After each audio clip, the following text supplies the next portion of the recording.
আজ আমি চলে এসেছি উত্তর কলকাতার পুজো মণ্ডপের ভিতরে গিয়ে আপনাদের সাথে বাকি কথা হচ্ছে। দক্ষিণ ভারতের মীনাক্ষী মন্দিরের আদলে প্লাইয়ের যে কাজগুলো সেগুলো কিন্তু শুরু হয়ে গেছে। এই বছরও কিন্তু এখানে একটা ঝাড় লাগানো হবে। সেই সাবেকি পুজো দেখার জন্য বহু মানুষ আর এনাদের ঠাকুরটা হয় এক চালায়, মানে আপনারা দেখলে বুঝতে পারবেন।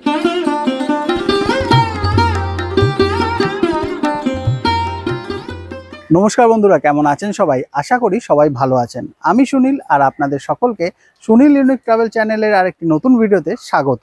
আজ আমি চলে এসেছি উত্তর কলকাতার বাগবাজার দুর্গোৎসব কমিটির পুজো মণ্ডপে। বাগবাজারের পুজো মণ্ডপ কতটা কাজ এগিয়েছে আর কতটা কাজ বাকি আছে সেটাই দেখার জন্য আজকে আমি চলে এসেছি। তাহলে চলুন পুজো মণ্ডপের ভিতরে গিয়ে আপনাদের সাথে বাকি কথা হচ্ছে। সামনেই দেখতে পাচ্ছেন বাগবাজার সার্বজনীন দুর্গোৎসব কমিটির 2025 সালের পুজো মণ্ডপ। দক্ষিণ ভারতের মীনাক্ষী মন্দিরের আদলে এইবার নির্মাণ করা হচ্ছে এই মণ্ডপ। ছোটবেলার অনেক স্মৃতি ভেসে উঠছে চোখের সামনে। মণ্ডপের সামনে বাঁশের আর বাটামের কাজগুলো সেগুলো কিন্তু অলমোস্ট কমপ্লিট হয়ে গেছে। আর সামনেই এখানে দেখতে পাচ্ছি প্লাইয়ের যে কাজগুলো সেগুলো কিন্তু শুরু হয়ে গেছে। মীনাক্ষী মন্দিরের আদলেই তৈরি হচ্ছে বাগবাজারের পুজো মণ্ডপ।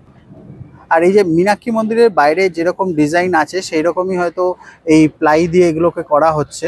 সেগুলো আমরা পরবর্তীকালে যখন মণ্ডপটা পুরোপুরি তৈরি হয়ে যাবে সেগুলো আমরা ভালো করে বুঝতে পারবো। আর এইখানে দেখতে পাচ্ছি সবাই এই প্লাইয়ের কাজগুলো এখানে কমপ্লিট করা হচ্ছে। মণ্ডপের কাজ কতটা এগিয়েছে মণ্ডপের ভিতরে গিয়ে সেটা আমরা দেখে নিই। মণ্ডপ নির্মাণের কাজ কিন্তু জোর কদমেই চলছে দেখছি। ভিতরে যেহেতু আলোটা কম আছে, যতটা পারছি আপনাদেরকে ভালো করে দেখানোর চেষ্টা করছি। এইখানেই একমাত্র একটা হ্যালোজিন জ্বলছে। দেখুন মণ্ডপের ভিতরটা এরকম এখন কাপড়ের কাজগুলো শুরু হয়ে গেছে, যেগুলো দেখতে পাচ্ছি আমরা। আর ওপরে এই জায়গাটা যে কাপড়ের কাজটা হয়েছে আর মধ্যখানে যে এই পোর্শনটা যেটা খালি দেখছেন, এখানে একটা বড় ঝাড় লাগানো হয় প্রতি বছরের মতো। এই বছরও কিন্তু এখানে একটা ঝাড় লাগানো হবে। আর মণ্ডপের এই পাশে মানে মণ্ডপের ডান দিকে এইখানটাতেই তৈরি হচ্ছে সব প্লাইউডের কাজগুলো। দেখুন এই যে সবাই কিন্তু এখানে কাজ করতে এখন ব্যস্ত। সামনেই দেখতে পাচ্ছেন বাগবাজার সার্বজনীন দুর্গোৎসব কমিটির প্রতিমা, যার নির্মাণের কাজ এখনো চলছে। আর এনাদের ঠাকুর কিন্তু প্রতি বছর এই মণ্ডপের ভিতরেই নির্মাণ করা হয়। মানে এত বড় ঠাকুর যখন পুরোপুরিভাবে তৈরি হয়ে যাবে দেখতে কিন্তু অসাধারণ লাগে। ভিডিওটি যদি আপনাদের ভালো লেগে থাকে চ্যানেলটি সাবস্ক্রাইব করে নেবেন, পাশে রাখা বেল আইকনটিকে প্রেস করে দেবেন আর লাইক কমেন্ট শেয়ার করতে কিন্তু ভুলবেন না।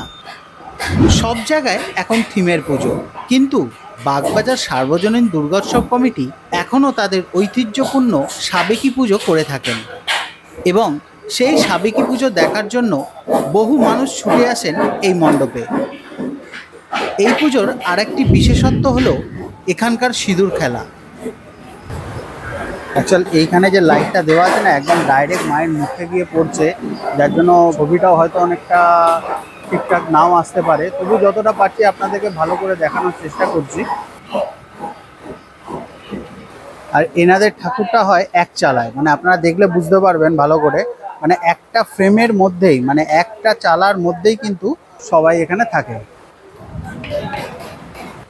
আর মায়ের যে মাথায় যে মুকুটটা পরানো হয়, এই মুকুটটাও কিন্তু বিশাল বড় হয়। আপনাদের সামনে থেকে আরেকটু জুম করে মায়ের মুখটা দেখানোর চেষ্টা করি। ভিডিওটি যদি আপনাদের ভালো লেগে থাকে চ্যানেলটি সাবস্ক্রাইব করে নেবেন, পাশে রাখা বেল আইকনটিকে প্রেস করে দেবেন আর লাইক কমেন্ট শেয়ার করতে কিন্তু ভুলবেন না। উত্তর কলকাতার বহু প্রাচীন এই দুর্গাপুজো। এই দুর্গাপুজোর সাথে জড়িত ছিলেন আমাদের মহান স্বাধীনতা সংগ্রামী নেতাজি সুভাষচন্দ্র বোস। এখান থেকে আপনাদেরকে প্যান্ডেলের পুরো ওভারভিউ একটা দেওয়ার চেষ্টা করছি। আর মাত্র কয়েকটা দিন বাকি, তারপরেই শুরু হবে বাঙালির মহা উৎসব। আর তার জন্যই কিন্তু তোড়জোড় ভালোই জোরদার চলছে, দেখতে পাচ্ছি মণ্ডপের ভিতরে। দুর্গাপূজার সময় এই মাঠে অনেক রকম স্টল বসানো হয়, আর পুজো কয়েকদিন বহু মানুষ এখানে এসে মিলিত হন। বাগবাজারের পুজো দেখতে কে কে আসছেন কমেন্ট করে অবশ্যই জানাবেন কিন্তু। এই ছিল বাগবাজার সার্বজনীন দুর্গোৎসব কমিটির দুর্গাপুজোর প্রস্তুতি। যা আমার ভিডিওর মাধ্যমে আপনাদের সামনে তুলে ধরলাম। ভিডিওটি তাহলে আজ এখানেই শেষ করছি, দেখা হবে আর একটি নতুন ভিডিওতে। আর ভিডিওটি যদি আপনাদের ভালো লেগে থাকে চ্যানেলটি সাবস্ক্রাইব করে নেবেন, পাশে রাখা বেল আইকনটিকে প্রেস করে দেবেন, আর লাইক কমেন্ট শেয়ার করতে কিন্তু ভুলবেন না। সবাই ভালো থাকবেন, সুস্থ থাকবেন, সবাইকে ভালো রাখবেন। নমস্কার।